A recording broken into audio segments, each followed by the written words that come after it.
Hello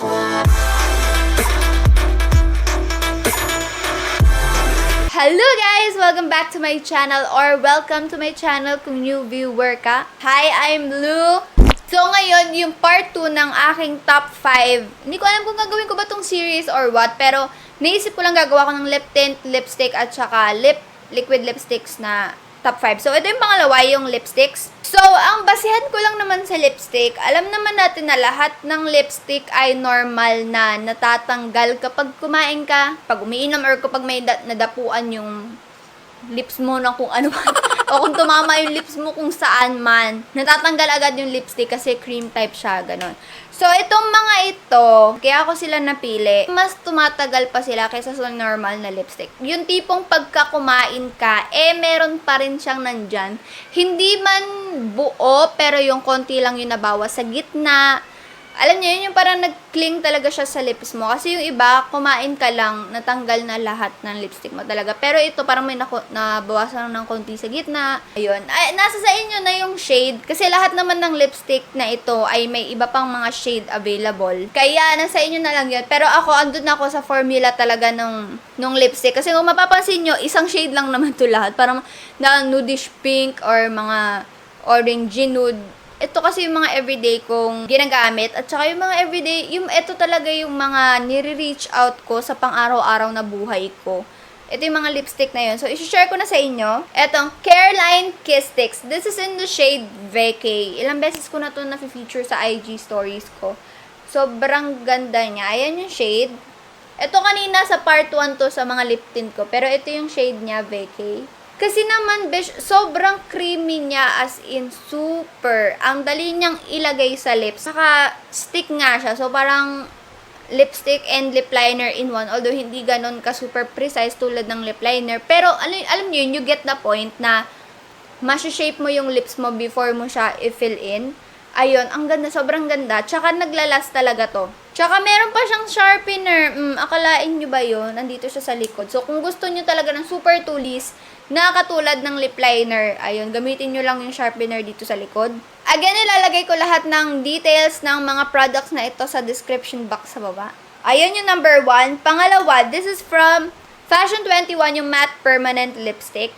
So, ito, pinadala nila to sa akin. This is in the shade Fudge Mousse. Ito kasi as in matte siya. Hindi yung matte na drying sa lips. As in, sobrang gandang matte. Ito yung shade niya.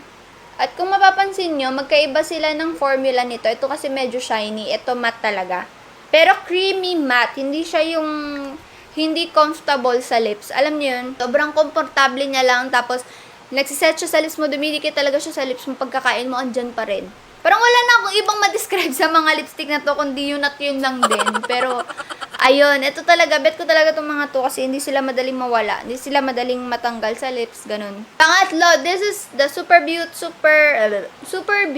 So Matte Lipstick in the shade Norma. Ito, ayan. Makikita nyo dyan. Ayun yung suot ko sa lips ko ngayon. Ang ganda, diba? Matte siya, pero parang wala lang sa lips. Parang wala lang talaga nakalagay dyan sa lips mo. At saka sobrang tagal ko na ito ginagamit. Nakakatipid kasi ako kasi nga flat lang siya dyan. So, hindi ko siya palaging inaangat. Sobrang dami pa rin. Parang hindi ko pa rin siya nababawasan. Tingnan nyo. Andyan pa rin yung line, no? Hindi ko pa nababawasan. Meron pa siyang allowance dun sa taas. Sobrang tagal nito maubos talaga. Ilang months ko na itong nire-rave. Kasi nga sobrang ganda niya. Pero, ayun, that's it. At ito pala yung swatch niya. Ayan yung swatch niya, Norma. Parang medyo ano siya, brownish nude. Ang ganda. Pang-apat, ito yung Skinlab Naturals in the shade Maia. Ito, ano sila, online shop sila. Pero alam ko nag-open na sila ng physical store nila or pop-up store somewhere. Pero ilalagay ko yung link ng accounts nila sa description box if ever na interested kayo. So, ito, yung Skinlab, ito yung nasama ko sa What's in My Work bag na video. Ito at saka ito yung laging nasa bag ko talaga. So, ito, this is in the shade Maia. Papatungan ko na lang yung lip tints kanina kasi matatakpan naman sila. Ayan, ito yung shade niya. Medyo pink siya dito sa Norma. Ito, sobrang tagal din ito. Magtataka ka na lang talaga sa mga lipstick na to kung bakit andun pa rin sila. Ayun, ito yung mga lipstick na yon. Na bakit andyan ka pa, kumain na ako, bakit andyan ka pa, na ikaw na lang yung magugulat.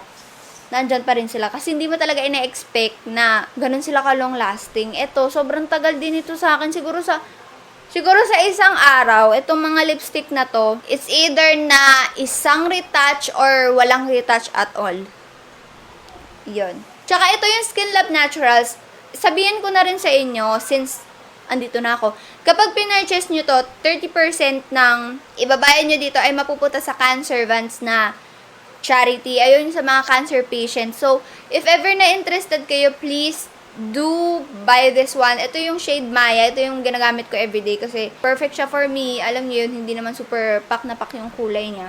Ayun, if ever na interested kayo, lalagay ko yung link sa description box. At panlima, ito.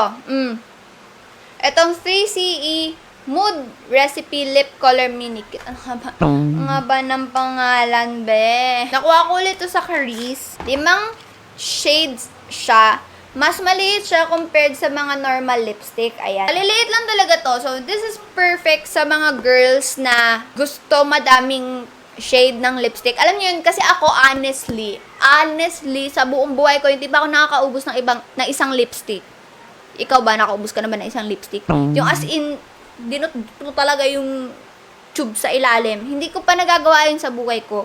So, ito, perfect to sa mga girls na gano'n, na gusto mag-try ng madaming shades. Ito kasi, parang, ang price nito, price na ng isa o dalawang normal size ng 3CE na lipstick. So, kaysa bumili ka ng dalawang full size na yun, bumili ka na lang ng ganito, madami ka pang shades na makakuha. Ito yung madalas kong ginagamit na shade. This is in the shade #116. Ayan, ganyan lang siya kaliit, ganyan siya ka-cute. Oh, bongga. Oh, ayan. Ayan yung shade niya. Ito yung madalas kong ginagamit talaga. If ever you're interested, ilalagay ko ulit yung link sa description box. Ayun. So, ito nilalagay ko ulit siya sa box kasi sobrang cute niya na nandyan lang siya sa box. So, pag ginamit ko siya, tapos balik dun sa box, balik dito. Ayun, hindi ko pa siya hinihiwa-hiwalay. So, that is all guys sa aking top 5 lipstick. Again, katulad ng lip tints kanina, in no particular order ito. Ito yung mga lipsticks na ginagamit ko everyday or yung madalas kong ginagrab. Yung madalas kong kinukuha. Ayun lang guys, thank you so much for watching this video. Comment kayo kung anong favorite lipstick nyo or kung meron kayo na cruelty-free na pwede kong itry. Just leave a comment sa comment section. Thank you guys so much for watching this video and don't forget to subscribe for more kalokohan kagagahan from me.